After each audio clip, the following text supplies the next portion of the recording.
So we'll start off with some basic maths today. So I think when it comes to maths in data science, I think one of the most important areas of maths that we've got to look at is quite clearly statistics. I think statistics is the most popular and the most used, part of mathematics inside data science. So we'll be starting off with an introduction to statistics. I think we'll set out the agenda for today first. So I think today's agenda would be to cover a few basic points in statistics. We'll start off with, what's the requirement for studying statistics, what's the relevance of statistical ideas and concepts in data science.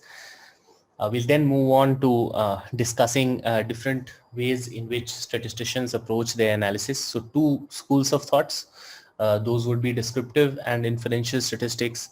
We then move on to look at data, try and understand data from a statistical perspective, different kinds of data, different kinds of problems that you might look at, and we'll then deep dive into descriptive statistics. So without spending any more time on this, we'll begin with statistics. And the first most relevant question that comes to our mind is, why do we need to study statistics? Before we actually get to do that, I want you to spend a couple of minutes on these two quotes. So there are two very interesting and very wonderful quotes by two very famous people.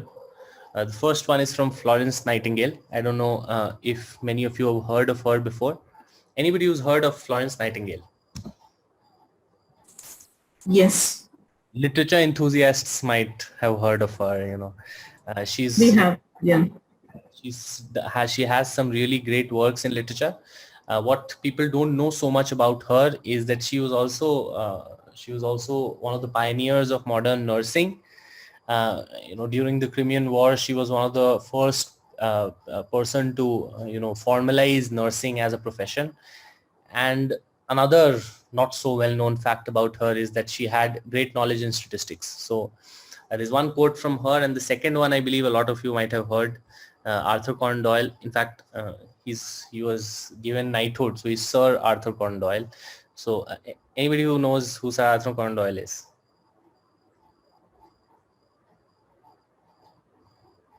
No? How many of you know Sherlock Holmes? Heard of Sherlock Holmes? Yes, we did.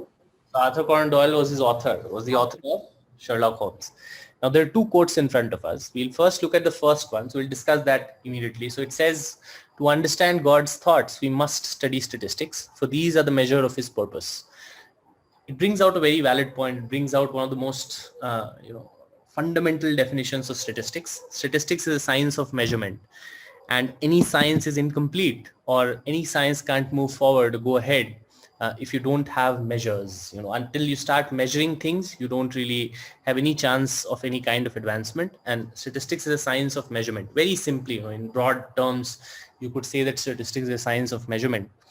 Now, the next quote is in fact very interesting. In the two lines that he writes, he very quickly sums up, a very large concept in statistics. So I want you guys to give it a thought. Just read the quote. It says, while the individual man is an insoluble puzzle, in the aggregate, he becomes a mathematical certainty. So you can, for example, never foretell what any one man will be up to, but you can say with precision what an average number will be up to.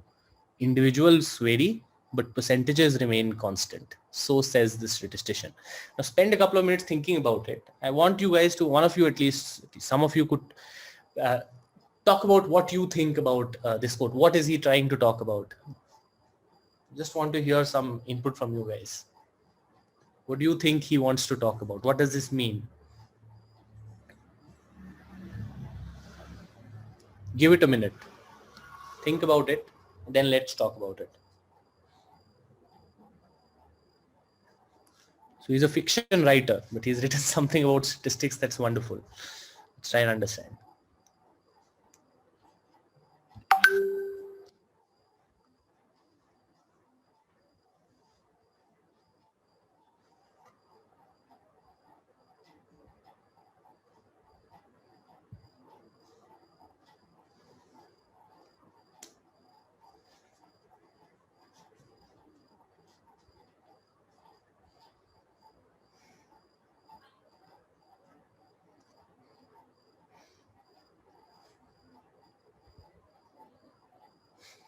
All right, where does he try and go with this? What is he trying to imply in this?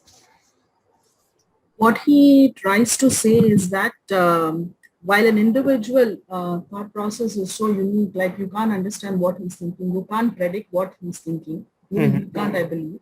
But as a group, when a group of individuals work together, you can definitely predict what their thoughts are together. Absolutely. So all the like-minded people, when they get together, we can definitely understand what they're thinking, and if we can figure out as a group, we can actually predict what their mindset is. I think that's what I feel. Yeah. True. In fact, it does not require us to ensure that these are like-minded people. What he's in fact, so I think the first part of your statement was very correct in saying that it's very difficult to actually pinpoint a conclusion or an inference for one particular person or for say a very small, group of people. But when you talk about a very large group of people, when you talk about a crowd, it's rather easy to generalize things. When you say things about a crowd or when you say things about a group, it's quite easy to talk about a group as compared to, an individual person. If you try and understand that, if you try and think about it deeper, now, let's say, I believe, the COVID came about a year back. Before that, all of us were living normal lives. You had to go to offices, right? And you had to go to offices. People living in metros, have a certain mindset, right? They try and decide when they want to go to, when they want to actually go to office. That decision is probably dependent on, how's the traffic, what city you're living in, how far your office is. Based on that, you make a decision. Now, let's say for a person in Bangalore, and let's say your office starts at 10. Now, I, as a person, preferred to, leave around 8. And there was a reason for that. A lot of people might have left at 9. I like to get in early, and I left a little early. I might have my reasons, but knowing that on an average, offices tend to start at 10, if I were to make a statement saying that most people in Bangalore who are working professionals would probably be leaving for their offices somewhere around 8:30 to 9:30, that's a fairly accurate statement, saying that a large percentage of the people in Bangalore would probably be leaving for office somewhere around 8:30 to 9:30.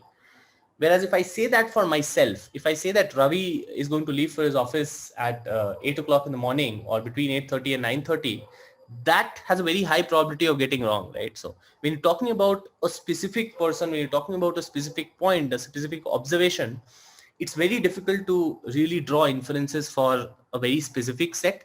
Instead, when you try and generalize inferences, it's much easier to do that.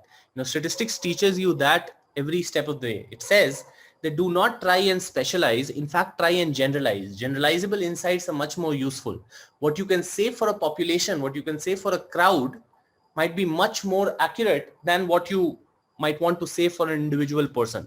Talking about an individual isn't easy, but when you talk about a crowd, when you talk about a group, it's rather easy to generalize inferences. Now, this is something that we'll get a hang of it. We'll get a hang of it when we talk about, different types of statistics. When we get to inferential statistics specifically, we'll learn and we'll, find more value in what, Sir Arthur Conan Doyle says. But one thing that we can draw out of this, in statistics always prefers to talk about general inferences, likes to talk about a crowd, a population, rather than talking about an individual. That's one of the primary principles in statistics, which means that whatever we infer out of statistical analysis or methods, most likely we are trying to infer about a large group instead of trying to find out insights about a specific individual. And when you think about it practically, trying to find out inferences about individuals is rarely what we are trying to do. We're mostly trying to do things which are generalizable and which can be scaled up. So I think with that context in mind, we'll try and understand why really do we need something like statistics. And in fact, we'll also try and answer this question for ourselves, whether we've been actually, using certain statistical principles in our lives, or is this something that is, going to be new for us. Now, statistics, like we said, is a science of measurement. I think there are some standard things about data that all of us know about. Data is growing at rapid pace. There's huge amount of data that gets generated every day, which means that there's a lot of information flying around us, out of which inferences could be drawn, processes could be improved, and a lot of things could be done. Now, statistics stands at the foundation of everything that we do in data science. Most of the principles in data science that we are going to learn even after we've covered statistical ideas and we move over to say machine learning principles, we'll realize a lot of them draw their parallels from the statistical universe. And the simple reason why statistics, a lot of people find statistics can be daunting, can be challenging to learn and challenging to understand. But in my experience, what I've felt, and this is something that you might have felt as well, statistics is something that we've already been using all our lives. Statistics is an evolutionary concept. It's something that's embedded in our brains. And, if you think about it, there are a lot of decisions in your life that you're taking every day that are born out of statistical principles. To give you an example, let's say, you guys are all, working professionals, which means that in your long careers, you might have attended a lot of classes, a lot of sessions, webinars, seminars, and a lot of that kind. You might have attended a lot of those sessions. Now, if you think about now, this was an atypical group. All of you actually joined the call around 8. The call was supposed to start at 8, and all of you joined by 8. If we had a larger group here, what's a common expectation in scenarios like this is that a lot of people you'll find join around 8.2, 8.3, maybe up to 8.5. But you'll find generally, in my experience, I've seen much larger batch sizes as well. And typically you've got 30 to 35% of the class, which joins in before the actual starting time. Once a session begins, a webinar begins, a class begins, whatever that is, in the next 5 minutes, you find most of the people who were supposed to attend joining in. Now, that's a common tendency that people have. And there's a reason for that. To try and understand what's the reason for that, and there could be many number of reasons because of which people get delayed and all of that. But for all those people who did not get delayed for any other irrational reason, a lot of people make a cognitive choice to actually join maybe a couple of minutes late, or maybe 3 minutes late, or 5 minutes late. Have you ever done that? Has anyone ever done that? When something was supposed to start at 8, you probably joined at 8:05. Have you guys done that? Anyone who has done that? Let's be honest with this. Yeah. If you've done that, yes. Why do you think you did that? One is the time differences. If you ask me, the time difference might be looking at a watch or a phone, and then by the time, the actual time is not that one. The second thing is you don't prepare yourself ahead. You don't predict that if you log in by this time, even if, all the ups and downs, whatever negatives, you still get to join before then. You don't predict that. You only think of it at the last minute. So at 8, you try logging in, then eventually it takes 3 or 4 minutes for you to begin. Yeah. So not planning ahead, not predicting that things might go wrong, and then log in at the right time. And maybe time differences. I think those are the reasons I had, and I've definitely joined in late. Okay, these seem like very fair reasons though, but these seem like very fair and good reasons to probably be a couple of minutes late. But in my experience, there are a lot of people who join late intentionally. They intentionally make that decision to maybe join 2 or 3 minutes late. Anyone who thinks that he is one of those people?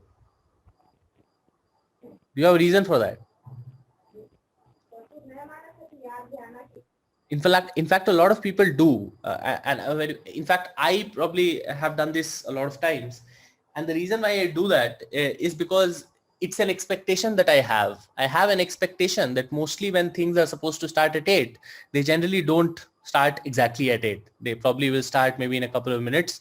It takes a little time for people to get in, to adjust, and then things tend to start. That's an intuition that I've drawn from probably thousands of such sessions and classes that I've attended right from my school life. When a period was supposed to start at 8, it generally starts at 8:03 or 8:05. Simply because that much time just goes by, right? Generally things do not start exactly on time. That's a decision that my mind has already taken, and it sends me a signal saying that it's okay to probably join a couple of minutes late because you aren't going to miss anything real. Now that's one example. Let's forget about that example. Now all of us buy grocery stuff for our house, right? There's part of the grocery that's perishable, that perishes quickly, that probably you buy every week or stuff. But there are a lot of things like cereals and wheat and all of that you probably buy for a month. Now, I personally do that. Now, when you do that, how do you decide how much to buy? You know that, right? You know how much you want to buy. You need to buy, say, 2 kgs of pulses, 1 kg of something, 1 kg of something. You have that decision in mind. How do you think you make that decision? People know, right? People know how much to buy when they don't want to go out again for the same thing in the same month.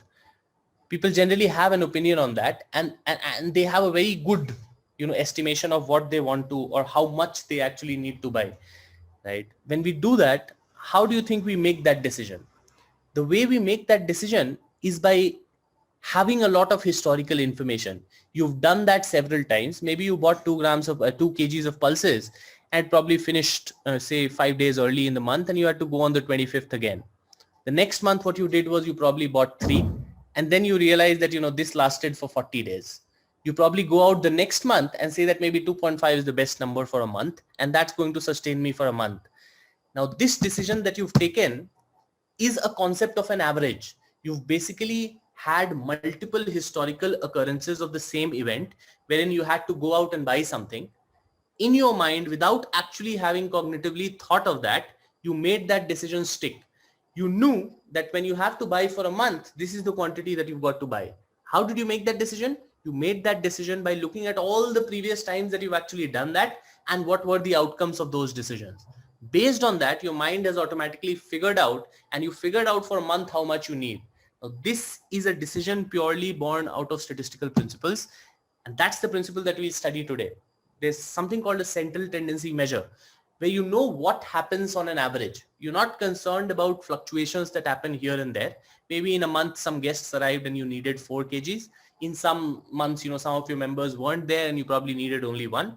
You leave out those fluctuations. What you're really concerned with is what's the central sort of behavior, what happens on an average.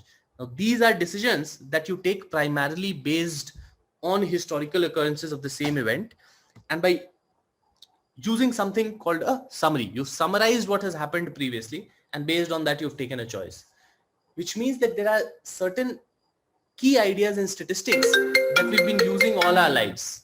It's not something that we've just, it's not something that we learn. We're probably making a cognitive effort to learn it for the first time right now. But believe me when I say that statistics is something that's ingrained in our heads. It's an evolutionary perspective. It's something that, we do by nature, right? So this is one science that you'll find, it's sort of crept into almost all facets of your life. It's something that is a part and parcel of so many decisions that you take in everyday life, which means that this is not something that's bizarre or new to us. It's something that we already use, but we don't take cognizance of that fact. And that's what we are going to do today. We are trying to realize how statistics is one of the most important tools, how it can give us certain things such that we are able to analyze data. And we're going to do all of this from perspective of data.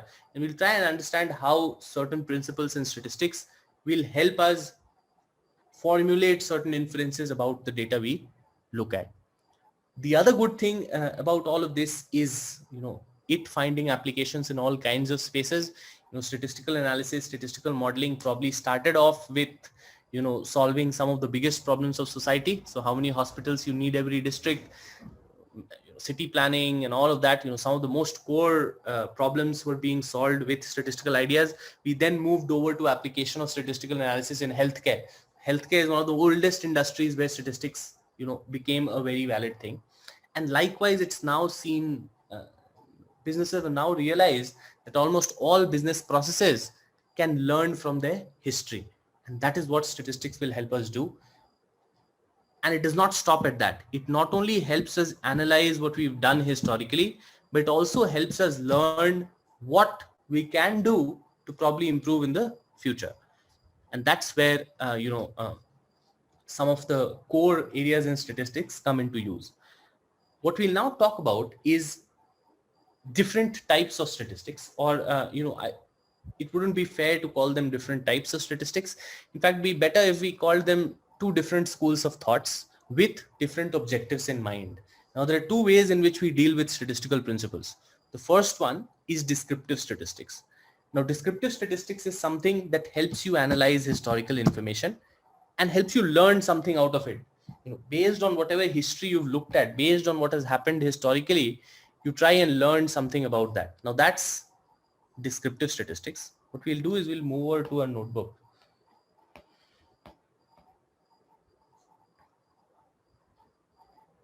Now, let's say you're a company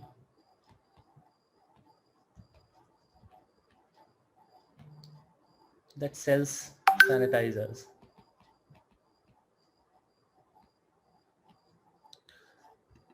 Now, as a company which sells sanitizers, there are two ways in which you can benefit from your data. The first one is rather straightforward. Now, let's say you've been operating for the last 2 years. So you probably have a lot of data around what has happened in the last 2 years. Now, let's say this is the entire data that you have for the last 2 years. When the purpose of a statistical analysis is to look at this data and understand what has happened there. Now, the way you try and understand that could be different. You could either be using summary statistics,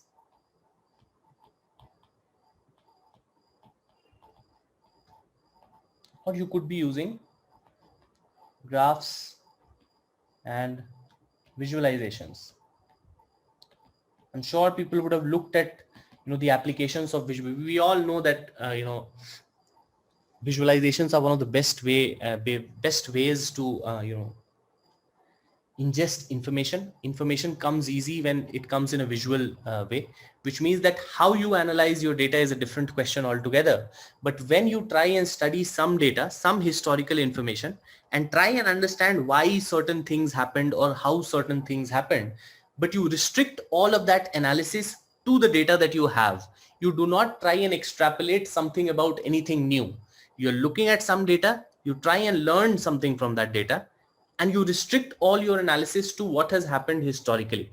There's nothing that you do after this. As long as your analysis happens in this space, this kind of an analysis is called descriptive analysis.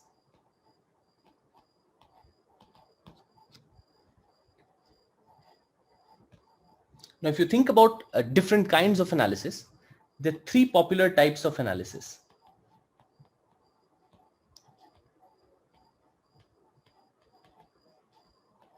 There is descriptive, which we just talked about. So trying to answer things like why sales in a certain region was low in the month of June, how much has sales increased over the last 2 years. Now, these are all questions that you're trying to find answers to from the data that you've got. Now, this kind of analysis would be called descriptive analysis. The other kinds of analysis would be predictive, which means can I look at the sales of the last 2 years and understand what I can expect in terms of sales over the next 2 quarters. Now, when you're trying to find answers to these kinds of questions by looking at historical information, when you're trying to predict something into the future, it could be a prediction, it could be a forecast. No matter what that is, when you try and study history and try and learn something or infer something or predict something for the future, that's when the analysis goes to a predictive form. This kind of analysis is called a predictive analysis. When you're trying to study your last 2 years of data to only understand what happened in those last 2 years, that would be descriptive analysis. When you try and study that same 2 years of data to try and predict what is going to happen in the next, say, 2 or 3 quarters, that's predictive analysis. The other kind of analysis, the third kind, is the prescriptive analysis.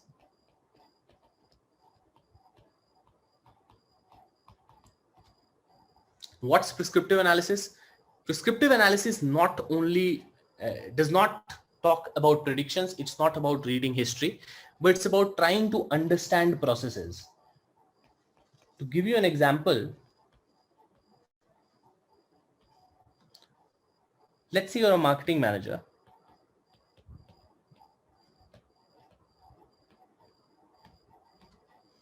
and you're basically marketing your product across 3 channels. You've got TV, you've got newspapers, In fact, there could be many channels. Let's say digital and billboards. Let's say 4 channels. Now let's say these are your 4 channels across which you are marketing your product. Now descriptive analysis would tell you what's happened historically in this case, and we've sort of understood what descriptive analysis is. Predictive analysis would help you look at what has happened, say, in the last 6 months or last 2 years in terms of sales, and sales is driven by your marketing efforts. So what has happened in the last 6 months in terms of sales? Will I be able to leverage that to predict what's going to happen, or can I get a sense of what can be expected in the next 3 months or in the next 6 months? That analysis would be predictive. But there's still a question that begs to be asked. And that question is, let's say, and all of this, we are going to learn, these skills, we are going to learn descriptive skills, we are going to learn predictive skills. But there's still a question that needs to be answered. And that question could be, let's say you identified how your marketing efforts across these 4 channels ultimately result in sales. Let's say you've identified that through some sort of equation, you've created a functional form wherein you are able to say that sales is a function of the money that you're spending in TV, the money that you're spending in newspaper, the money that you're spending in digital, and the money that you're spending on billboards. Let's say you are able to establish this. This is the end objective of a data science program, right? You want to be able to come to a situation where you can analyze historical information and build functional relationships like this, such that you are able to know that if somebody tells you that I'm going to spend, say, $100 on TV, a certain X dollars here, a certain Y dollars here, and a certain Z dollars here, based on these inputs, we are able to give back saying that, okay, at these levels of spends, based on how your company has been running historically and how sales have behaved, you'd be able to predict that, okay, this is the amount of sales that you can expect, say, in the next month. Now, this is predictive analysis. What we still can't answer is, let's say I get an additional $1,000. My marketing budget, let's say, was $50,000, and now an additional $10,000 has been introduced into the budget. If I get those additional 10,000, where do I spend it? I've got 4 channels across which I'm trying to spend, but I have gotten a sense of how these channels. So when you build models like these, we learn how to build these models. When you build models like these, you would be able to understand, based on what your inputs are and based on what your spends are, what the expected level of sales could be. But you still want to answer questions like, if I get an additional $10,000, where do I spend it? Now, automatically, common sense would dictate that the channel that gives you the best ROI is return on investment, right? So you want to invest that additional $1,000 in a channel that's going to give you maximum sales. Now, this analysis is not exactly predictive, neither is it descriptive. This kind of analysis is called prescriptive analysis. When you try and study the fundamental process that is running a certain, situation, that's running a certain scenario, you try and understand that process, and you try and then leverage that understanding to further improve the process. So what can be done to get better at what you're doing? Now, these kinds of questions are answered inside prescriptive analysis. Now, descriptive analysis you already looked at, and descriptive analysis is what gets covered in most of descriptive statistics. When we go over to the next part of statistics, that's when we handle these 2 kinds of questions, and that is inferential statistics. We try and give you predictive and prescriptive insights. Now, you need to understand the difference between these 3 insights. Any confusion around these 3 ways of doing analysis? You understand how descriptive, predictive, and prescriptive are different from each other? Sir, please repeat it. Yes. About descriptive. So descriptive is the most basic. Descriptive basically helps you look at the data that you have historically. Let's say you had last 2 years of sales data. You knew that you spent, for every month, you know how much sales happened for the company, and you know exactly how much money you spent across these 4 channels, 4 marketing channels. Now you look at that data and you try and understand what happened, why it happened, how it happened. So questions like, let's say you're a company that is selling pan India, then you try and understand in which region your sales have gone down, say in the last quarter, in which regions your salespersons are performing very well, which salesperson specifically is doing the best. So questions which require you to study historical data and understand what happened then, and just restrict the analysis to that. You don't try and predict anything. You don't try and make any sense out of it, in the sense that you don't try and understand. You're not trying to derive functional forms. You're not trying to find inherent processes. You're just interested in looking at data and understanding how and what happened. As long as analysis is restricted to that, that would be considered descriptive analysis. And for that, we have a whole branch of statistics called descriptive statistics. The other two parts are clear to you? Predictive and prescriptive. Yes, sir. Okay. All right. So we talked about descriptive statistics. The next school of thought inside statistics would be inferential statistics. Now, what's inferential statistics? Well, this is where it gets interesting, and this is where it becomes really, really useful. Now, think of a simple scenario. Now, we've all seen elections, right? We've seen elections all through our lives. Think about, let's say, an election, let's say the West Bengal elections. They just happened. Let's say the elections have happened. Now, once these elections happen, that's when the news agencies, start working on it. You've heard of exit polls, right? How do you think an exit poll is how do you think an exit poll is conducted? How would you conduct, if I asked you to conduct an exit poll, how would you do it? What would be your approach for West Bengal? The elections have just happened, and let's say I want to conduct an exit poll. How would I do that? What would be my approach? Can you think about it? Common sense. Most of data science is common sense. As long as you keep using that, you'll find all of this is very intuitive. How would you conduct an exit poll? Taking a survey in different regions. Based on the population, we will select a sample, and on that random sample, we will do a kind of the research and the analysis. So what kind of the result we are getting out of this. So on that basis, on a large, in the same way, the several samples we will collect at the end and analyze and come to the conclusion that this could be the possibility. Okay, interesting. And that's very correct in saying that you would have to draw a sample. Yes. Sir, I can use social media for. Okay, how would you do that? Sir, I can use WhatsApp message. Yeah, for Yes, Are you sir. talking about winning the elections or finding out who is going to win? Yes, sir. You're talking about winning Yes. the election? Yeah, you winning the. No. The exit poll, the people who are conducting the exit poll are not going to win. Exit polls are just going to decide who is going to win, right? They are just Yes, going sir. to Yes. try and predict who is going to win. So let's try and deep dive into this question. What is this question exactly trying to ask us? Now, what is an exit poll? What's the purpose of an exit poll? We are trying to predict what the election results in West Bengal are going to be like, right? Now, let's say the population of West Bengal is conservatively around 10 crores. The population of West Bengal is 10 crores. What's the correct, absolutely right way of knowing who is going to win? The absolutely right way of finding that out would be to actually reach out to these people, all these people, and find out what their voting preference is. Am I right? If I could do that, I would be able to know who is going to win. Mm. Right? Yes, sir. Yes, sir. But that's virtually impossible, right? If I were able to do that, then we wouldn't need our election commission.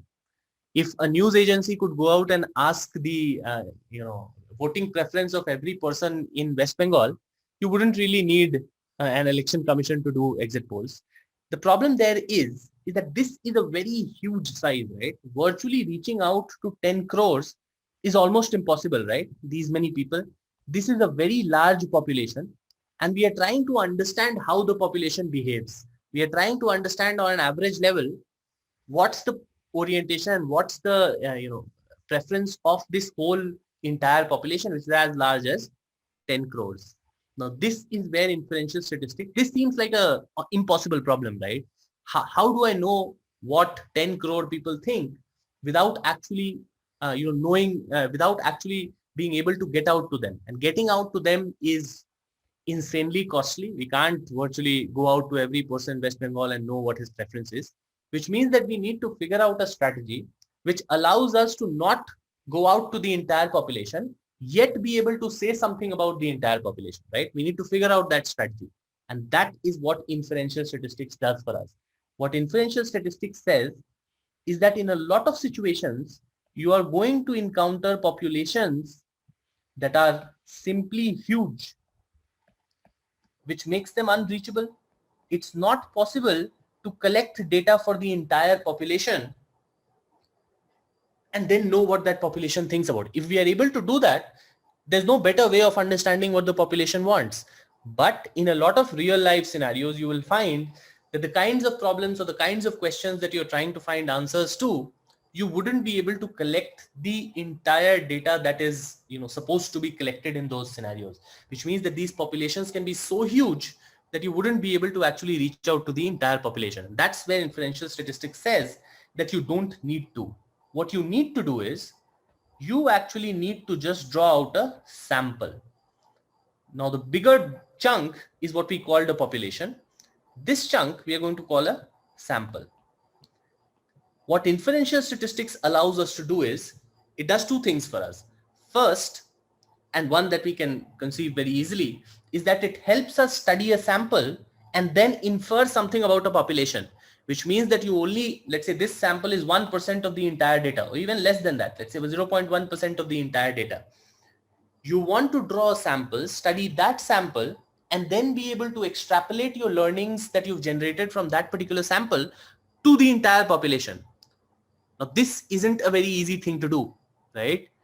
It gives you a process. It does enable you, but it enables you in two ways. It first allows you to build very good samples. You understand that, building a sample is very important in this case, right? The kind of sample you build will affect the kind of results that you get. If your sample isn't indicative enough of the entire population, then you can't expect to get a good sense of what the population thinks. So first and the most important thing in inferential statistics is to realize that getting to the population is not possible, which means that I'll have to work with a smaller chunk.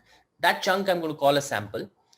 So the first thing that inferential statistics will help me do is build that sample intelligently. Now there's several ways in which samples can be drawn, samples can be created. Now these ways, we're going to study some of these ways in the few days that to come in this week. And we'll try and understand what sampling theory is all about and what are some of the most popular ways in which sampling is done in real life. So that's one part of it. So you first draw a sample that is good enough. And when I say a sample that is good enough, what I'm indicating is a sample that helps us understand the population, a sample that is indicative enough. So we first draw a good sample. Once we draw that, inferential statistics allows us to study for the sample and then extrapolate for the population. The process of analyzing a sample and then inferring something about a population, this entire process is what inferential statistics helps us do. So do you understand the value of inferential statistics? Now, descriptive statistics is restricted to the amount of data that you've calculated. The descriptive statistics in this case that can be run is for the sample only. Descriptive statistics, the restriction in descriptive statistics is that whatever you learn out of descriptive statistics will only be valid for this sample, whereas inferential statistics will help you take the next step, which will be to use that learning that you've generated and extrapolate it for the population in general, which is why exit polls is not an easy thing to do, and which is why a lot of exit polls have been failing, keep failing on and off, right? The reason for that is it's not a easy question to solve. It's not an easy problem to solve. It requires some really good statisticians, and not all news agencies will have them, right? So statisticians are a dying breed. It's unfortunate, but it's true. But the reason why exit polls is one of the most difficult statistical problems that statisticians have solved is because of this complexity. You have a very large population, but inferential statistics helps you solve that problem. It helps you, it gives you ways such that you've got to only collect data. So even collection of data can be a huge problem. Collection of data can be really costly. So if you go out and try and collect data for the entire population, let's say you want to understand what all the 8th graders in the country are thinking, it's really impossible to get out to all 8th graders in the country and ask them their opinion. Whereas it'd be much easier if you went to every state, picked a few schools, some public, some private, maybe picked a few 8th graders out of each of these schools, some good performers, some bad performers. So you try and rationalize and generalize the sample as much as possible, but you still work with a very small percentage, a very small fraction of the total population that you've got to work with. And yet the power of inferential statistics allows you to infer things about the population in general. So this is a very major data science problem that inferential statistics will help you solve. What to do when you can't really get to the entire data, when it's not possible to get to the entire data, the data that is required to actually answer the question that you've been asked. That's where inferential statistics comes in. Is this part, are you getting a feel of what we're talking about? Any questions? I have a question. So this speaks about inferences, right? So the past data, the inferences from the past data, where the documentation would definitely speak about the success and the failure, and where did we succeed, where did we fail. So all of those inferences and data should be able to help you in deciding the current output, right? So how can it fail here? Why would we say that? Exactly. So what you understood about your history and what went wrong and what was good, that part of the learning is descriptive. Whereas when you try and then use that learning to learn what is happening now or what can happen in the future, when you go over to that, that is where inferential statistics will come and help you. Principles or ideas in inferential statistics will help you. You obviously do not just want to restrict your research to what has happened historically. You also want to get a sense and try and learn from what has happened historically and maybe implement it in what's happening now or is going to happen in the future, right? It's just that these are two different areas in statistics that will help you solve both the problems. Both of them have their value. Learning what has happened historically in itself is quite useful, but then extrapolating that learning to try and, maybe improve your processes, maybe generate prescriptive insights or predictive insights. So when you're able to predict what your sales can be for the next 2 quarters, that is when you'll be able to do supply chain management, inventory management, when and where which warehouses need to be stocked. So all of those decisions depend on you being able to predict what your expected sales over the next 2 quarters are. If Tata does not produce as many Nexons as the demand is, it's going to be at a loss, right? Whereas it's also going to be at a loss if it produces 1,000 and is only able to sell 500, right? Because then the inventories keep rising. So there's a huge value in being able to infer what's going to happen in the future, or what can be learned from the history to improve what's going to happen in the future. But all of that analysis, the moment we go out of the sample that we are studying and we try and infer something about a larger population, try and solve a larger problem, that's when inferential statistics kicks in. Okay, thanks. I have a very different question. I don't know if this is right. Has there been an instance where we use the current data to predict past happenings, something like that? No, why would you predict the past? The past has already happened. You already have that data, right? Yeah. So that information is already available to you. No, if you don't have that information and you're required to get that to predict, what's to come with the understanding of what has happened in the past. Has there been an instance like that? See, mathematically you could, if you are able to understand what's happening right now and develop a functional relationship between things, the deciding factors and then the target, what you are expected to find. If you're able to know what, there might be scenarios where you haven't, but it's a very rare scenario though, when you don't have historical data. From wherever you got your data from, that's the point where you start your analysis from. You don't generally try and go back into the history and try and predict what had happened, because that really does not have any value. Whatever we do in data science, we try and find some value out of it, right? By predicting what had happened, there's hardly anything that you can do with that. By predicting what is going to happen is a much more relevant and a viable question, right? Okay. Yeah. Thank you. Yeah. You might still mathematically be able to do that, right? So if you know that when I spend X on this channel, Y on this channel, Z on this channel, what my sales is, and you don't know what has happened, if you found that functional form, then you could use that functional form to go back in history and look at your spends across those 3 channels and predict a value for sales. So maths will not stop you from doing that. But from a practical point of view, application point of view, it might not be something that you want to do. That's all. Okay. Yeah. All right. All right. So these are 2 broad areas in statistics, descriptive and inferential. These help us out with different ways of dealing with statistical problems, different ways of dealing with the kinds of data science problems that we look at. What we'll now do is we'll hold on for inferential statistics for a bit, and we'll go on and start discussing about descriptive statistics. So when we started talking about descriptive statistics,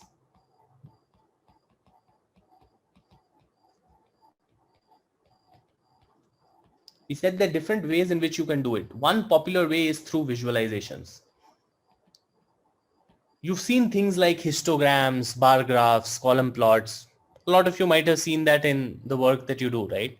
It's a very good way of conveying information. It's a very good way of bringing out certain information to try and know exactly how certain things have happened. Or instead of looking at numbers, a lot of the business side of your organization, in a lot of cases when they do not come from, say, statistical backgrounds, or when they're not comfortable with numbers, a lot of people find it difficult to look at numbers and find value out of it. Whereas for those people, visualizations are quite easy to read, right? So just looking at graphs, looking at charts is one of the best ways to try and analyze information, which is why visualization, forms a major part of what we do in descriptive statistics. Although this part we're not going to talk about right now. This is something that we learn through our programming language. So when we get to the programming module, which starts from next week, you will see a lot of ways in which you can visualize your data. We'll talk about different kinds of visualizations. The instructor will talk about different kinds of visualizations, how to implement them in a programming language, look at data, interpret it in different ways. So in a lot of cases, those kinds of visualizations are very helpful. And that's one part of descriptive statistics. So this is something that you get initialized to this part of descriptive statistics while you're doing the Python module. When we again get back to modeling statistics and machine learning, we'll then implement it from a data analyst's point of view. But for now, we'll skip the visualization part of the discussion. That's a discussion that is best left to the hands-on part of these programs. What we'll talk about primarily is summary stats. Now, summarizing is one of the most popular ways in which you can learn about historical information. Whatever historical data you've got, learning about data, one of the best ways of doing that is through summary statistics. When you talk about summarizing data, there are 2 ways in which we summarize data.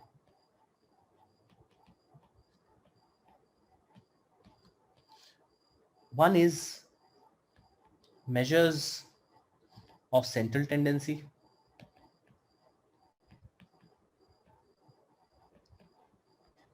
And the second is measures of dispersion. Now these are 2 terms. Dispersion is also called spread. It's also called variation. There are several terms for it. Inside these, there are different measures that we'll talk about. Inside measures, we'll talk about what central tendency and what dispersion is. Inside measures of central tendency, we're going to talk about 3 terms. Some of you might be familiar with this. Some might not be. We'll talk about mean, median, and mode. Inside dispersion, we're going to talk about range, something called IQR, which is interquartile range. Talk about variance, and we'll talk about standard deviation. So these are some of the terms that we'll talk about now. We'll talk about how data can be summarized to learn something out of it. And it starts off at the concept of central tendency. Now, what's central tendency?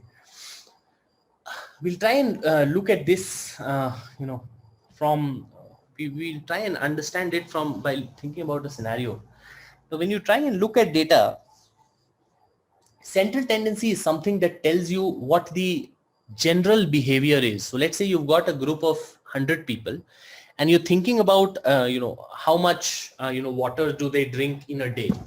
you're trying to answer that question. There's some health study that you're conducting, and you're trying to understand how much water do people drink in a day. And for that, what you've done is you've created a sample of 100 people, and with those 100 people, you're trying to understand that fact. Now, let's say you have the ability of surveying out all those 100 people, and then the person who's leading the survey, maybe the manager on your team, comes and asks you, how can you explain to me, how best do we understand this? What's that number? What we are trying to understand through measures of central tendency is what the central behavior is. So on an average or generally, what do people think, or how much water do they consume in a day? If that's the question that you're hoping to solve. When we say central tendency, what we mean is that we are not interested in aberrant behavior. We are not interested in what happens, once in a blue moon. We are not interested in those facts. We are interested in what generally happens. So central tendency is something that allows us to understand what happens generally. What's the common occurrence? What occurs commonly? Now, in that direction, you've got three measures to do, answer that question. You've got mean, you've got median, you've got mode. Now, what we'll do is we'll try and study these measures. We'll keep one example at hand, and we'll then go out and try and study these measures. So let's think of a simple example. Let's say there are two classes. There's a class A and there's a class B. And there are 6 students in each of these classes. Now there are 2 classes. There are 6 students in each of these classes. And a test was conducted, which was scored out of 10, and you're basically, which was scored out of 20, and you're basically trying to tabulate the scores of the students in both of those classes. Let's say these are the scores: 1, 2, 3, 17, 18, and 19. The other class is 7, 8, 9, 11, 12, and 13. Let's say these are my 2 classes. I'm trying to understand, these 2 classes. I'm going to use certain measures of central tendency to do that. And let's see if we are able to achieve that. Now, let's say this is a class. Let's say you're and if I have to try and understand how the class behaves centrally, or if say the headmaster comes in and you're basically responsible for a particular class, and the headmaster wants to understand how the class is doing and how well, and this is a maths test, so what's the average proficiency level of students? How would you find that out? What number would you give them? Would you give them the marks of all the 6 students? Is that easy to understand? Let's say this is just 6 right now. Let's say there were 100,000 students in your class, and you had scores for all those 100 or 1,000 students, and somebody wants to know what that class on average feels like. How would you give him a sense of what the class is like? We'll give the mean. You'd find out a mean, right? A mean is one of the most popular ways of understanding. You'd use something like a mean. That's the first measure that we're going to talk about. Mean in common colloquial terms is also called average.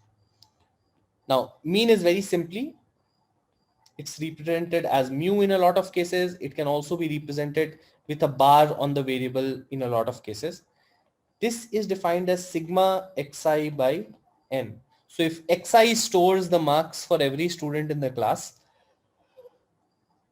the mean basically calculates sigma xi by n. So it adds up all these numbers and gives you a average. Now let's find out the average for both these classes. What's the average for both these classes? 10. Mu A is 10. Mu B is also 10, right? For both of them, the mean is 10. Now, if you use mean as a measure for understanding the class, can we say that both the classes are similar? Mean of 10? No. Yeah. Not really, right? When I look at the class, they don't seem similar. Why aren't they similar actually? How would you explain the difference? How would you explain the difference between these 2 classes? You will see the difference from the mean value of each weightage from the mean value. Okay. So you try and understand how every student in the class is different from the mean value? Yeah. That's brilliant. That could be one way. But one thing that we know for sure is that this mean measure that we are using is not good enough for us when it comes to differentiating between these two classes. Can we say that? It's not good enough. It might be a measure. And in fact, if I were to compare these measures, for class B, the number 10 seems like a very good number to me. Whereas for class A, the number 10 seems like a very bad measure to me. Am I right in saying that? Yes. The reason why I'm saying for class A 10 is a bad number is because there's hardly any one student who resembles a student who would have gotten 10, right? In class A, you've got certain folks who got 1, 2, and 3. So much worse than a person who would have scored 10. There are 3 folks who scored much more than that. So they are much better, which means that when I say that this class on an average feels like a 10, it's a heavy misrepresentation of what class A feels like. Yes, because class A is very different from 10. From looking at it, I can say that class A is very different from, you know, a student who would score 10 in that exam, right? There are some people who are much poorer than that. There's some people who are much better than that. Whereas for class B, 10 seems like a very good number to me. Yeah. Because most of the people in this class seem to behave like a 10. They seem to behave like a person who would have scored 10 out of the 20.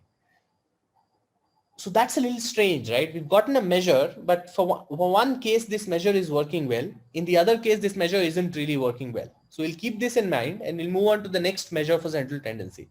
The next measure for central tendency that we have is a median.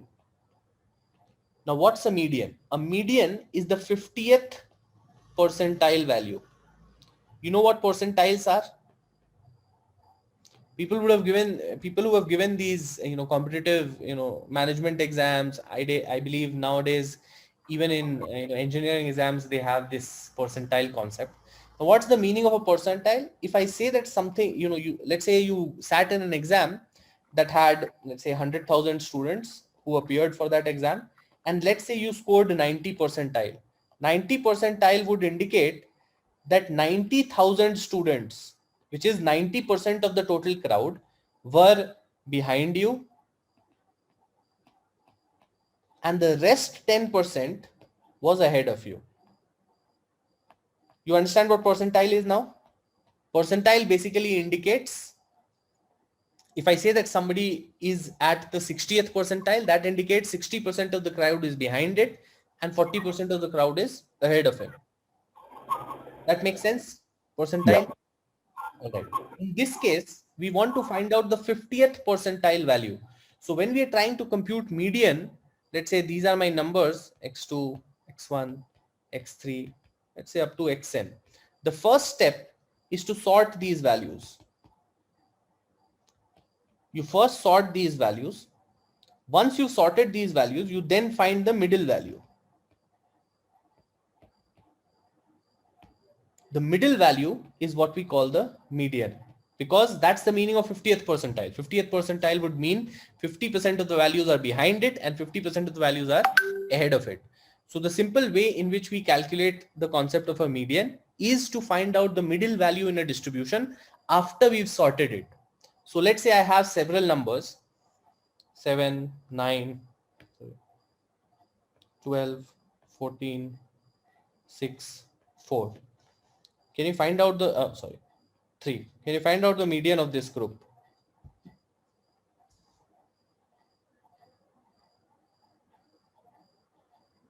$14.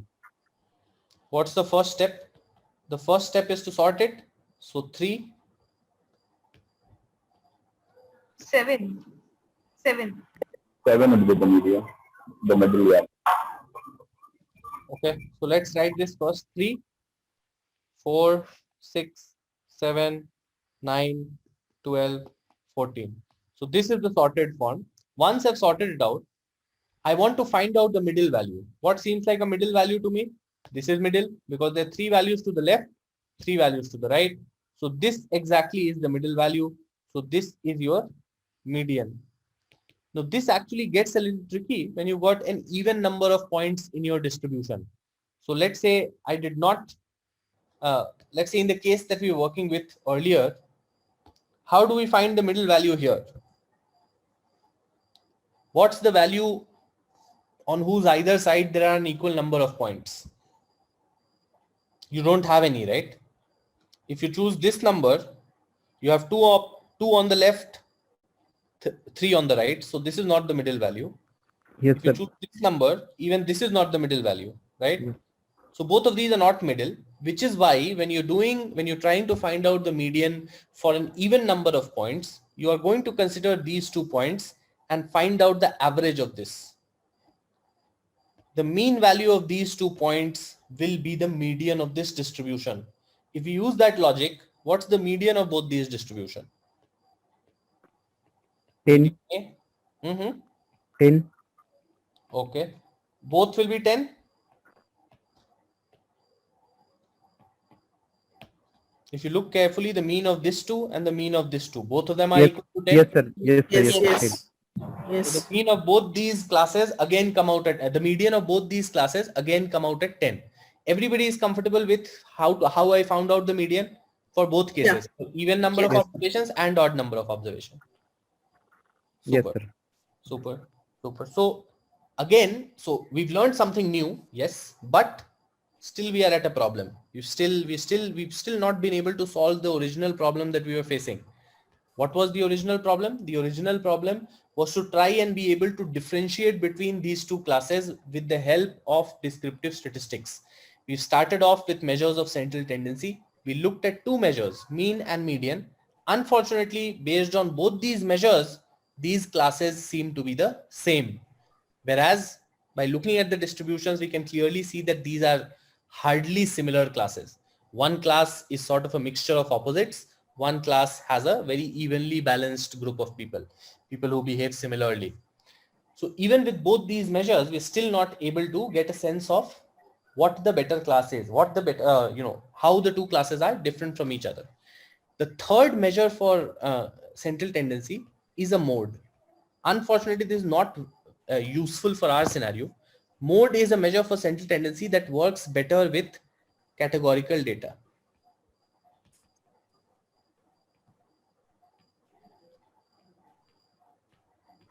Now, what's categorical data? Now, if you think about data types, or we are going to discuss data types in a lot of detail when we get to the Python module. But if you generally think about data, there can be 2 kinds of data. Data is either qualitative or it's quantitative. What's the meaning of this? Quantitative data is data that is filled by numbers. What could be examples? Age, weight, income. If you're storing variables like these would be quantitative variables, variables that store numbers as their input. Whereas qualitative variables are variables that store strings or characters. Examples could be gender,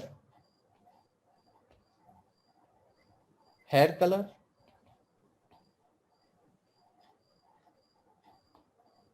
you understand the difference between qualitative and quantitative?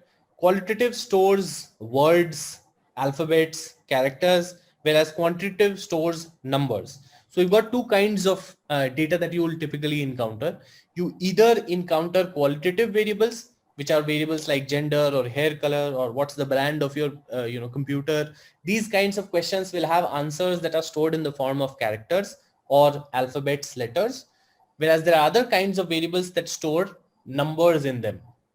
Columns like or variables like age, weight, income, these kinds of columns would typically store numbers.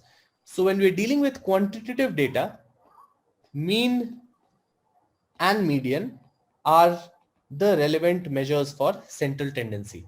When we're dealing with categorical data, that's when we're dealing with qualitative or categorical data, that's when mode becomes a useful measure. Now, what does mode do? Mode is nothing but a frequency count.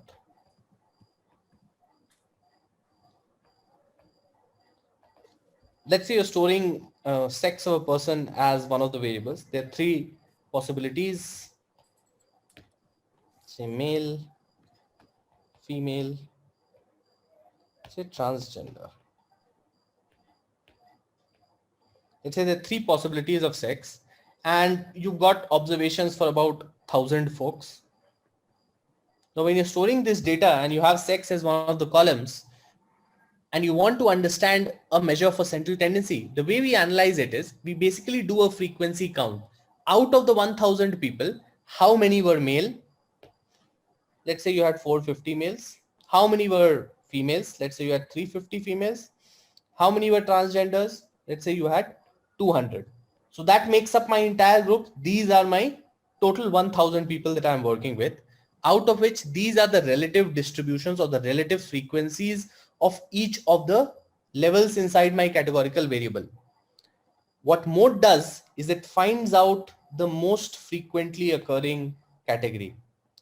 Modal class. We call it the modal class or the mode of the distribution. So what is mode basically doing? It basically runs a counter and it sees that for categorical variables, which categorical value comes out the most. So if you're storing gender, which gender has most number of observations? You'd find that out and you'd say that based on my distribution, I can say that the modal class is male.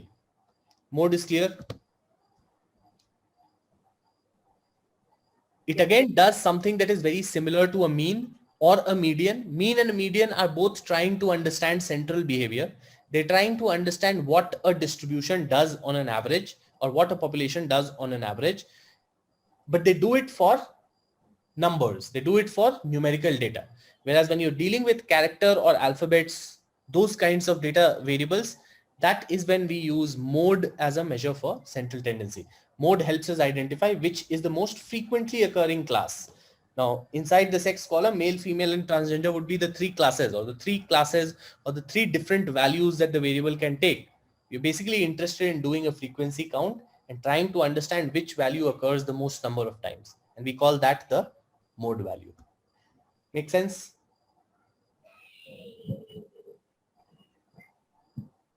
Yes. This is still not relevant for this particular measure would not be relevant for the data that we've been looking at. So based on the data that we've looked at, we've tried out the two relevant measures for central tendency, and both of those measures for central tendency have yet failed to basically differentiate between the two classes. The reason why that happens is because we aren't using the concept in its completeness. We are basically using a part of the idea. And the idea suggests, so descriptive statistics tells you that central tendency alone is not enough. What you also need to add to it is a measure of dispersion. It says that when you use a measure of central tendency along with a measure for dispersion, that is when you really start understanding your data. Now let's try and do that. We'll go over to measures for dispersion.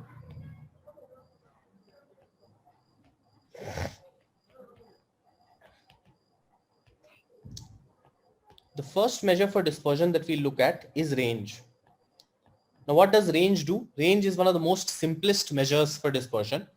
And what is dispersion trying to do? Dispersion is basically trying to understand the spread in your data, how spread out the data is. A data which is restricted in a very small range would have a much lesser dispersion as compared to a data that is spread out. So we'll try and understand how range works. Range simply finds out the maximum value in the distribution and the minimum value in the distribution and takes a max minus min. This is what the range of a distribution is. Knowing this, what's the range of class A and class B?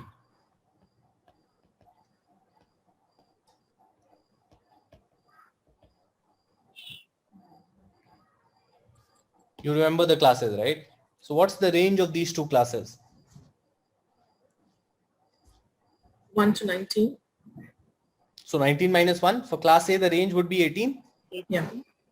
Whereas for class B the range would be 6. 6. Right?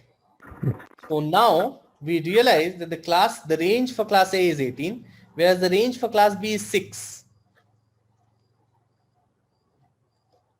This is the first point when we start understanding the difference between the two classes. Now, when we merge this along with, say, a measure for mean, let's say we merge it with mean. Now, mean said 10, for both, right? So for both the classes, the mean said 10.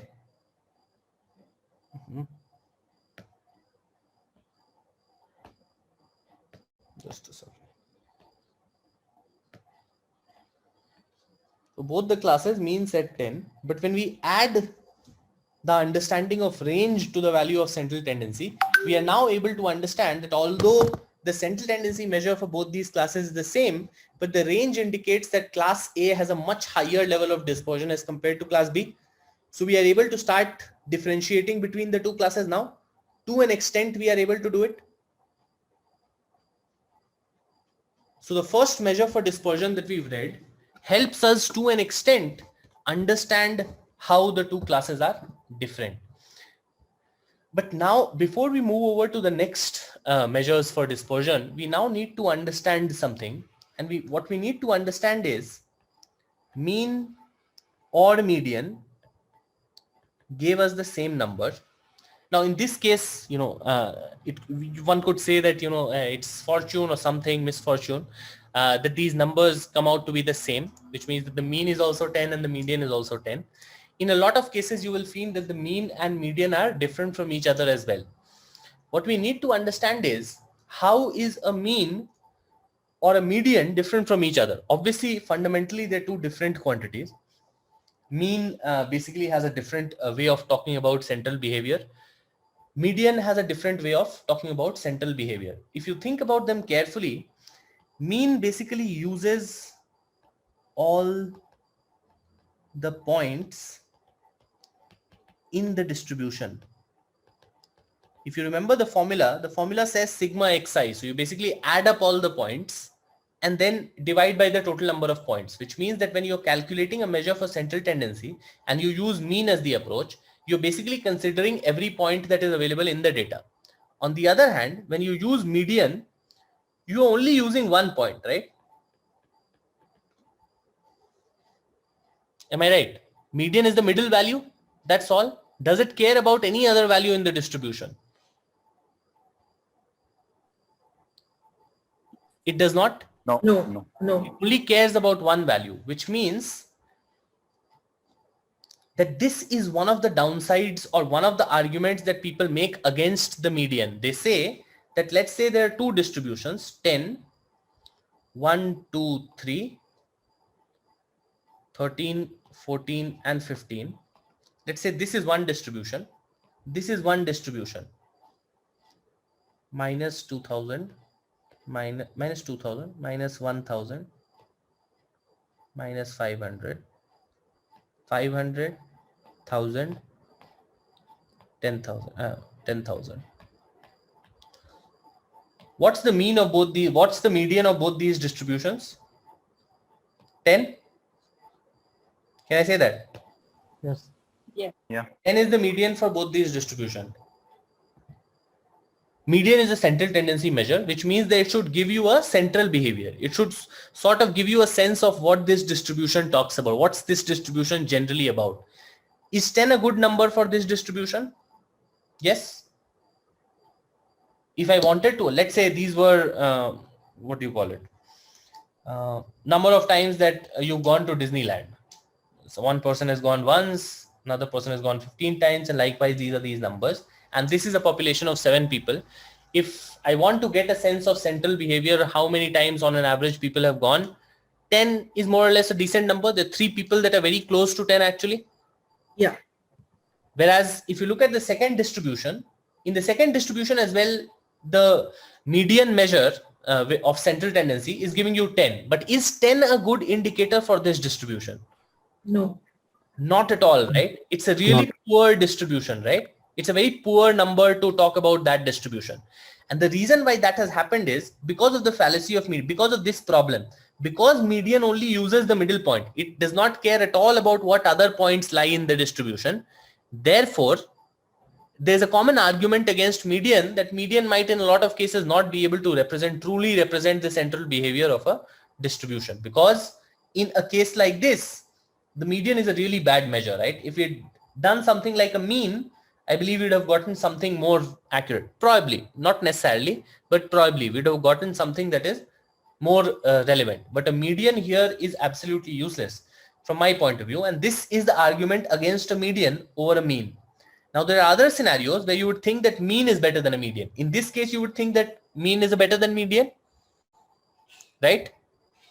Mean seems like a better quantity because it sort of uses all points in a distribution to get to central behavior. So when you're trying to understand what a population does on an average, it makes more intuitive sense to consider all points rather than just considering one point in the distribution. So therefore, in this case, you would say that mean is a good measure, or mean would preferably do better or possibly do better as compared to a median. Now then, the opposite of this can also happen. Let me show you an example for that. Let's say this is my distribution, 1, 2, 3. You've got 10, 17, 18, and 19. All right. This is a distribution. What's the mean value for this? Mean is 10. Median is also 10. All right. Now what I'm going to do is I am going to change one value here.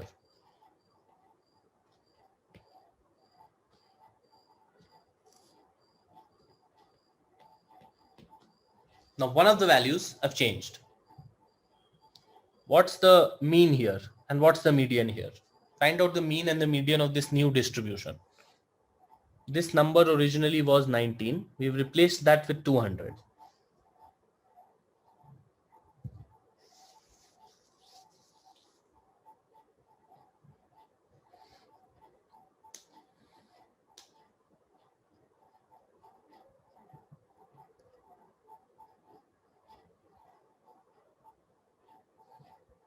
Median you must be able to get very easily. What's the median? It's still 10, right? The median is still 10. What happens to the mean? So 21.5 is what it comes. So 18 and 2 become 20, 17 and 3 become 20. So that's 40 plus 200, 240 plus 1 plus 10. 251? 251. Yeah. 251 by 7. So probably 3, 5, somewhere around 35. So the mean becomes 35, correct? Yeah. Did you notice what happened? What happened was we brought in an aberrant observation, an observation that we did not expect in this sequence. This is the number of times that that a person has visited Disneyland. 1, 2, 3, 10, 7, 18 is still fine, but a person who's visited 200 times is almost crazy, right? You don't really want to go to Disneyland 200 times, right? So this is a data that we did not expect. Let's call it abnormal data at this stage. We later learned that these kinds of data points are called outliers. Have you heard of the term outliers? Yeah. Outliers is a very popular concept in data science. Something, whenever you're dealing with data, you will obviously inevitably come across this term, which is an outlier. And this simply is a term, or this is an observation that does not really fit in. It does not fit into the scheme of things. So generally, we did not expect the number 200 to appear here. But unfortunately, this is a very harsh reality of data.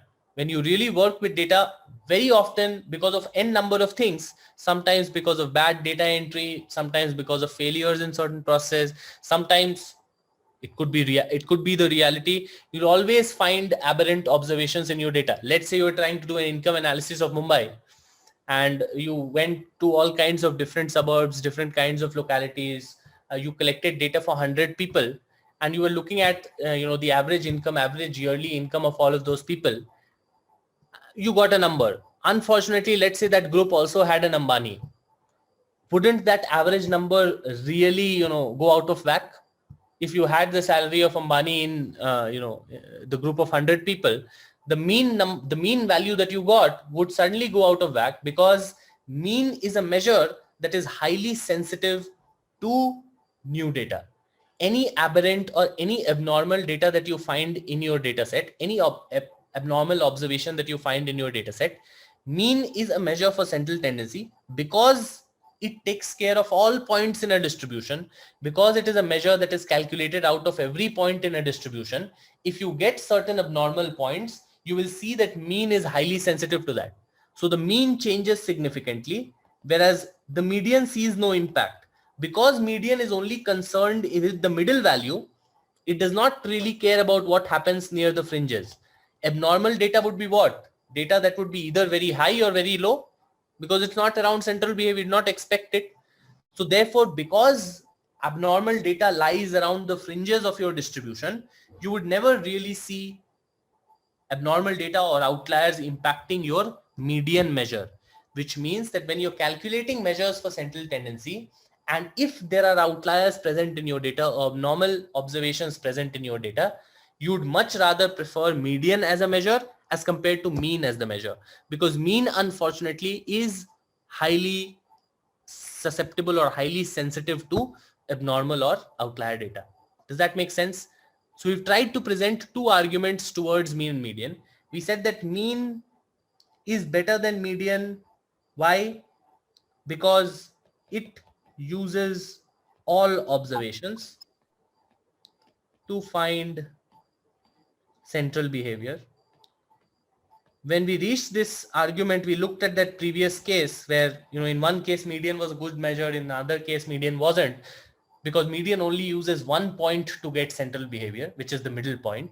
So that was one argument that went in favor of mean. But when you thought about it more closely, you realize that as a result of every observation factoring in the mean value, what happens is median can score over a mean in the presence of outliers. Does this make sense? We've looked at two measures for central tendency, and we've seen in what situations one scores over the other. Are these two scenarios clear to you? Any questions?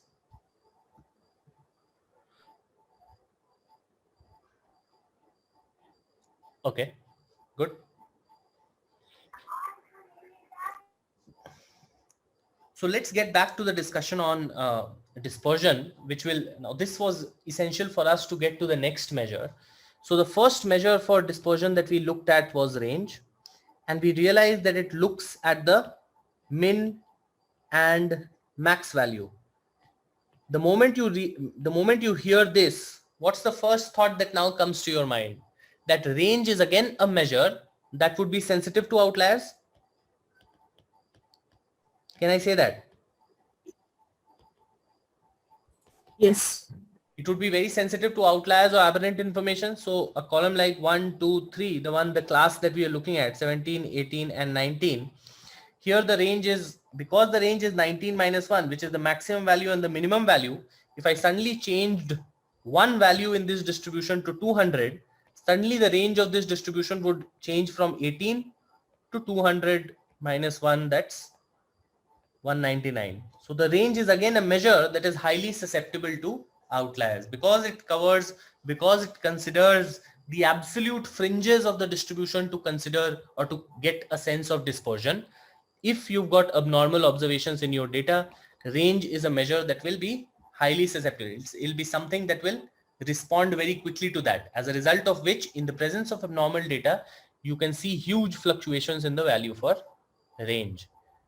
To therefore solve this problem, we derived the concept of a IQR, which is defined as a interquartile range. What's an interquartile range? Now, to understand IQR, we will need to understand two terms. So IQR is simply Q3 minus Q1. Now what's Q3? Q3 is the third quantile. What's third quantile? Third quantile is the 75th percentile value in the distribution, and Q1 happens to be the first quantile, which happens to be the 25th percentile value in the distribution. Now this third quantile is sometimes also called the upper quartile, and this is called the lower quartile.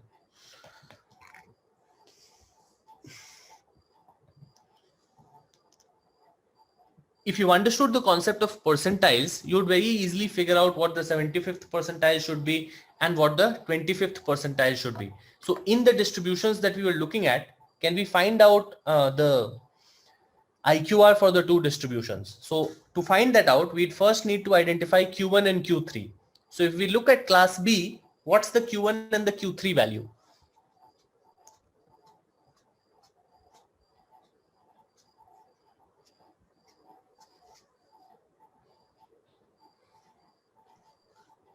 The 25th and the 75th percentile. An easy way of finding that out would be to basically break this data into two parts. How do I do that? Let's say I consider this as one half. I can do that. This is another half. So these are basically 50-50 splits. Out of the 50 split, if I find out the middle value, wouldn't that be the 25th percentile? Out of this half again, shouldn't this be the 75th percentile? Am I right in doing this? Yes. I break my entire distribution into two parts, 50-50, and then I find out the middle points of both those 50s. So the middle point of the lesser half would be the 25th percentile. So this becomes the Q1 value. This becomes the Q3 value. So based on this, what are the IQRs for both the classes? For class B, what's the IQR? 12 minus 8, 4. This would be the IQR. For class A, what's the IQR?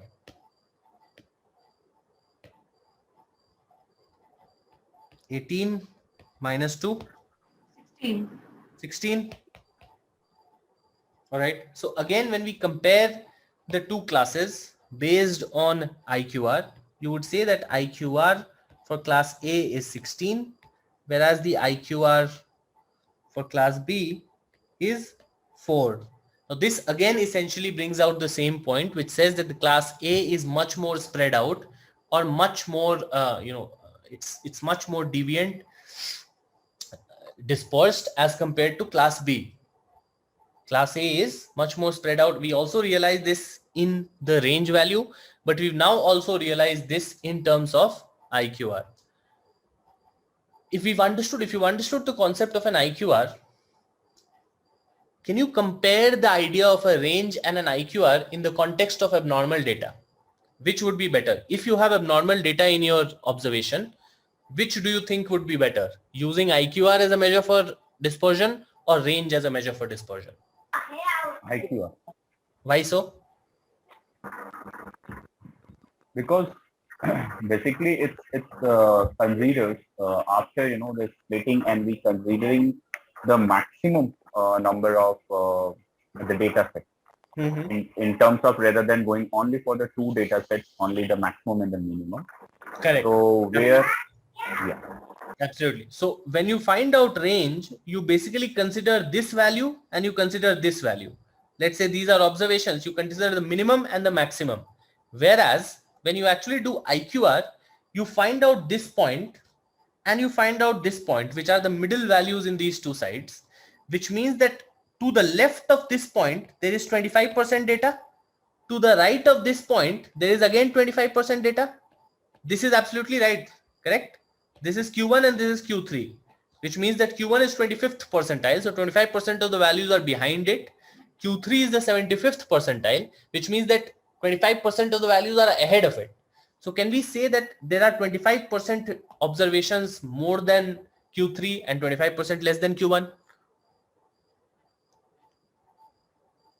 If I am able to say that, if I am able to say this, what that means is any and all abnormal observations that you will find will most likely be around the fringes. And since you've again come and restricted your analysis inside sort of the central, so this region is where 50% of the data lies, right? The middle 50% of the data.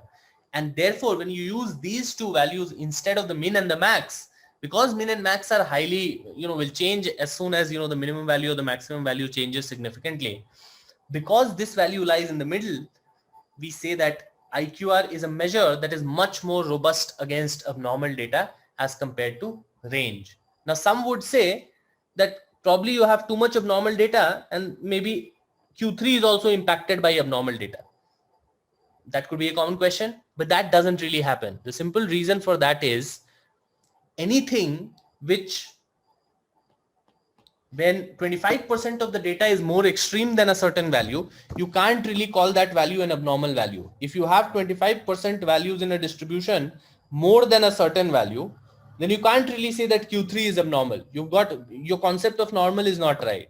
You've got to realize that the middle 50% must be outlier proof, right? Because the outlier must lie in the fringes, because that's why we're calling it outliers. That's why we're calling them abnormal. If abnormal data is around 50% of the data, why call it abnormal? That must very well become the normal, right? So therefore we say that IQR is a much more robust approach to finding range in a distribution, or to finding a measure for dispersion, as compared to what we studied with range. So range again helps you start, gives you a starter sense of what dispersion would be like, but a much more robust measure for dispersion would be IQR. This is absolutely clear. Any questions about what we've discussed up to this point?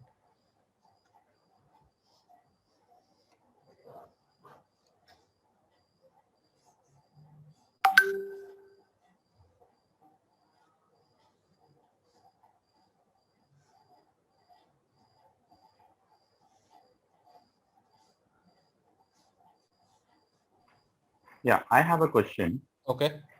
If we are talking about the small set of the data, that we can understand that which of the central tendency we have to use, which is best fit, or which exactly gives the best model to our problem solution. But when we come out with a huge set of the data, where we cannot interpret anything by just have a look, Correct. or making a a understanding.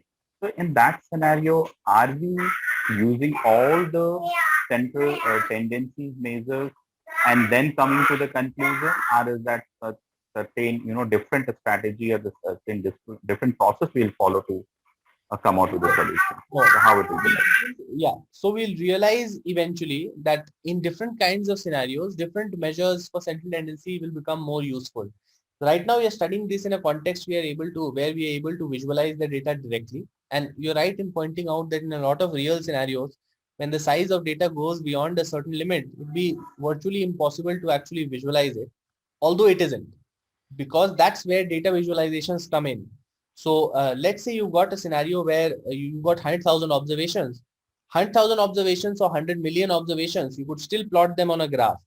And we have something called as distributions. So when we talk about probability, and we'll do that in this week itself. So when we talk about probability, we'll realize that there's something called distribution of data. And that is something that can be mapped.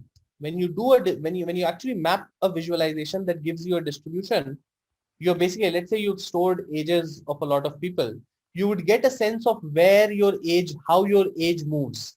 So what we are doing right now is we are trying to understand how a distribution, behaves by looking at numbers. Another way of doing that would be to look at visualizations. Now, when you've got huge amount of data, and it'd be difficult for you to understand which measure is a more accurate one, that's where these visualizations will pitch in. These visualizations would really help you get a sense of where most of your data lies, because this will clearly give you a sense of what to expect from your data. Right? A visualization will give you a sense that, okay, you've got most of your people in the range of 18 to 45. A visualization can easily show you that, right? So you have a sense of where most of your data lies. You can see quite clearly if the distribution looks like this, and a distribution is nothing but a frequency count. You can think of it as a frequency count, not exactly a frequency count, but a relative frequency count. So basically you realize that between 28 and 32, there's a large percentage, there's a very high frequency of observations between 28 and 32. So when you're dealing with large sizes of data, you don't just look at numbers, you first look at a visualization. You first look at something like this could be called a distribution plot. We learn all these plots in the Python module, or it could be called a simple histogram. Although a histogram does not look like this, a histogram would probably look like this. So you get a histogram like this. So you basically print out some visuals. These visuals will really help you understand the nature and the spread of your data. By looking at these visuals, you will be able to understand whether your data has a high inflection of abnormal points, outliers, based on which you might probably choose to use median as a better measure. As we progress along in the course, we learn about something called skewness. Now, it's again a statistical concept. It basically helps you differentiate between two kinds of, shapes. Some distributions can be like this, some distributions can be like this, and some distributions can be like this. Now, this is a skewed distribution. This is a skewed distribution.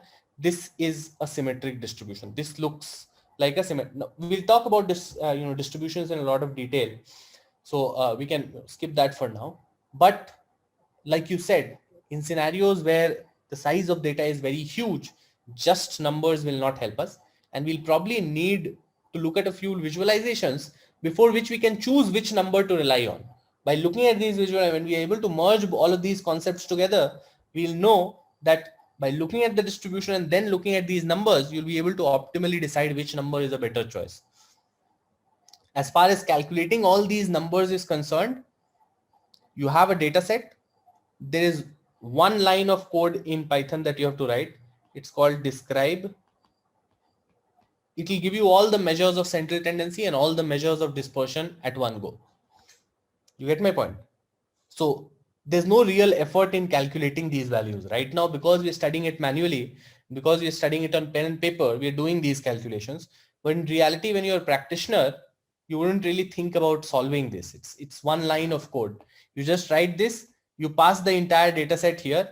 Every column that exists in the data set, you'll be able to get a lot of values for them. We'll learn what describe does for us in some time. Tomorrow we'll talk about something called a 5-point summary. That's when we'll talk about what describe can do for us. Describe is basically a 6-point summary. It gives us 6 things about a distribution that help us understand it better. So plots in conjunction with numbers will solve the problem for you. Does that make sense? Yeah. Super. Thanks. Okay. Yeah. Anything else? We'll stop for today. This is just the first class. There are 2 points which will take a significant amount of time, standard deviation, variance. So we'll not start today. So you got any questions about what we've done today? Just ask those questions. After that, Yeah. Today we have talked about descriptive analysis. Mhm. So what I could also understand under this, when we're talking about the descriptive analysis, more we are also talking about the diagnostic analysis. That is also the part of it. Yes, Means yes. that what had happened and why it has happened.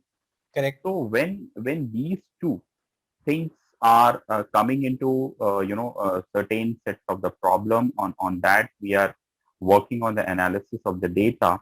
Mm-hmm. So after doing a lot of the analysis, when we come out with the several factors which could have involved in order to know that why this has happened, Mm-hmm. right? So in any certain scenario, it could be with any sectors. Mm-hmm.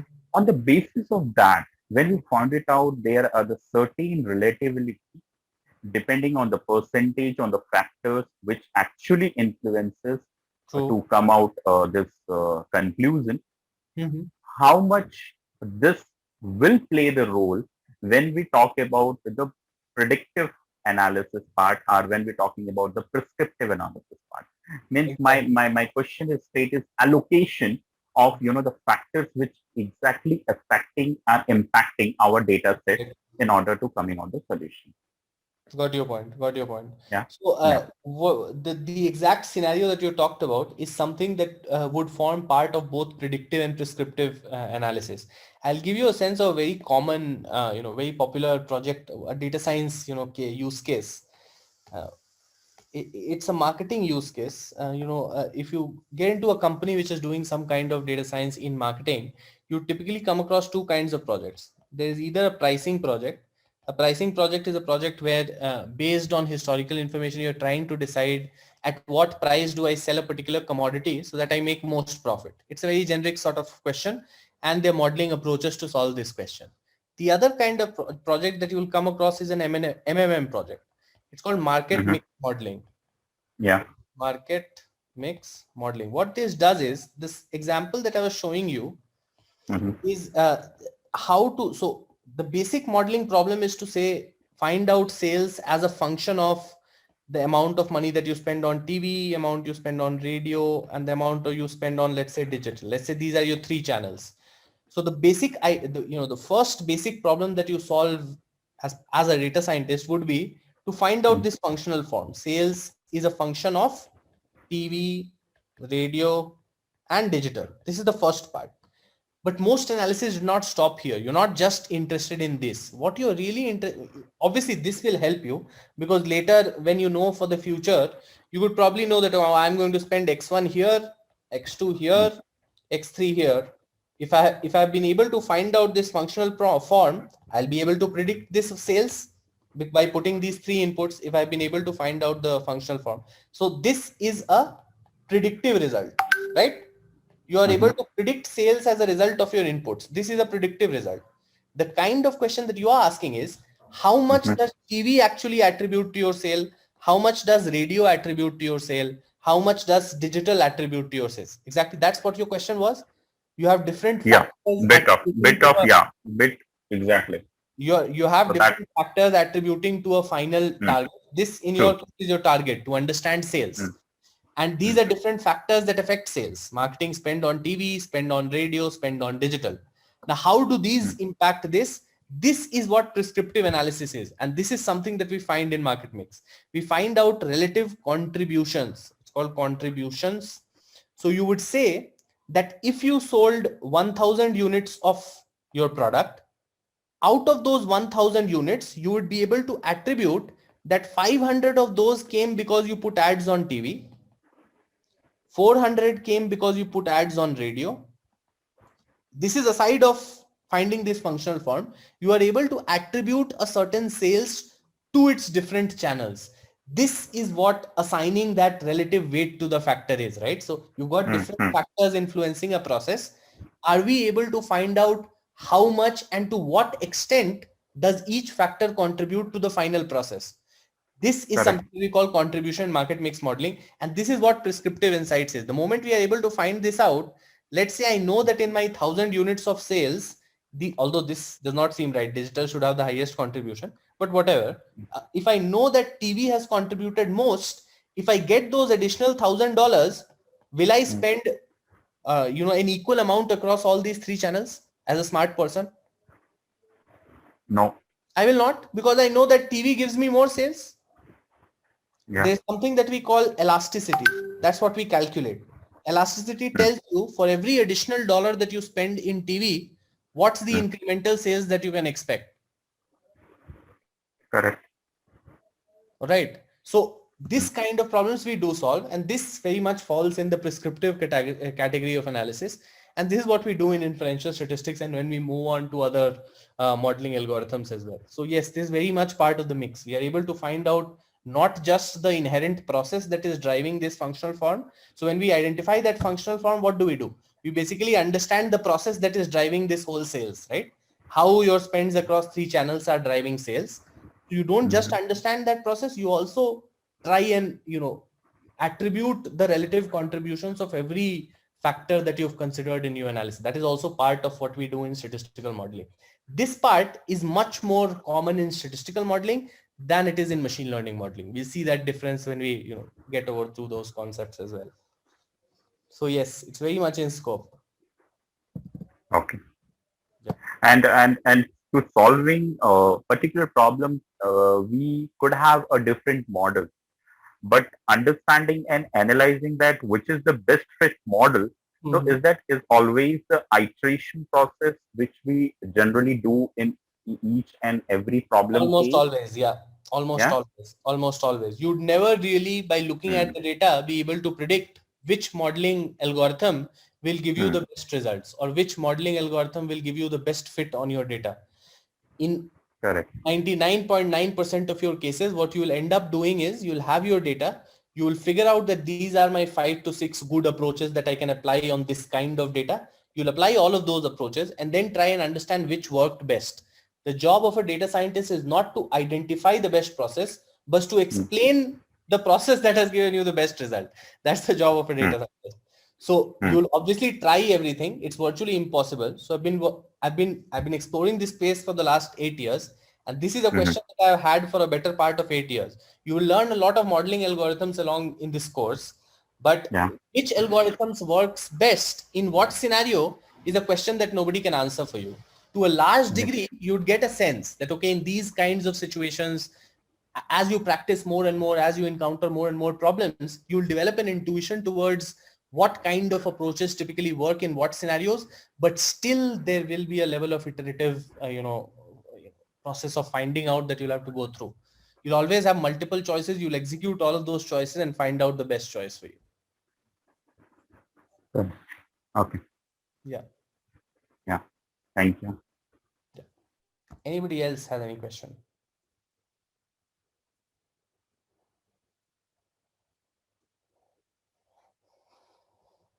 All right. So assuming that everybody is already enrolled in your Google Classrooms, you'll also be getting access to your LMS soon. The LMS has been, performing very badly over the last week. So we raised up several support tickets to the company that Thinkific that does the LMS for us. So it's been acting up over the last week. It's not showing up on the Airtel network. Sometimes it's not showing up on some networks. So it's a problem at their end, which they're trying to rectify. We'll start using the LMS as early as these problems get rectified. For now, all of the content is getting posted on the Classroom. So I'm hoping that all of you have actually joined the Classroom. Anybody who's not on the WhatsApp group should also, get into the WhatsApp group. You are now all part of the same group, I hope. So the material, what we've discussed today in class, the deck, these handwritten pages that we've created, all of this will be uploaded and the link for the material will be posted on your classrooms. So every day after the classes, all the material keeps getting posted in these classrooms. We'll eventually in a week or, less than a week, hopefully, we'll put everything on the LMS as well. But for now, you should use your Google Classroom to get access to all the material that we're using inside the class. If anybody faces any problem with that, just post it on the group. Somebody on the group will help you out from Skillslash. Is that fine? Anybody is facing any problem at this point in joining the group, or all of you have joined the classroom, Google Classroom? Yes, sir. Okay, super. So you would have seen that the induction session is already posted there. The session that we did on Sunday, we've already posted on the group. Likewise, after every class, you'll see that these sessions will keep getting posted. So when you're trying to revise or something, if you want to look at the recording again, you can access the recording again. You can look at the handwritten pages and everything. All right. Yuva, please just are you part of the WhatsApp group? Okay, then I believe in the group description, the classroom link will be provided. If it is not, I'll get provided in the group description or I'll get posted on the group. You just got to click on that link and you'll be able to join the classroom with your Gmail ID. All right, perfect. All right then, so we'll close for today. Let's come back tomorrow. We'll pick it up from where we left. So there are two measures for dispersion that we're yet to discuss, and then we'll move on to some other ideas in statistics. Primarily, we'll discuss about sampling tomorrow. We'll talk about the sampling theory. All right. Thank you. Okay. Brilliant. Thank you very much.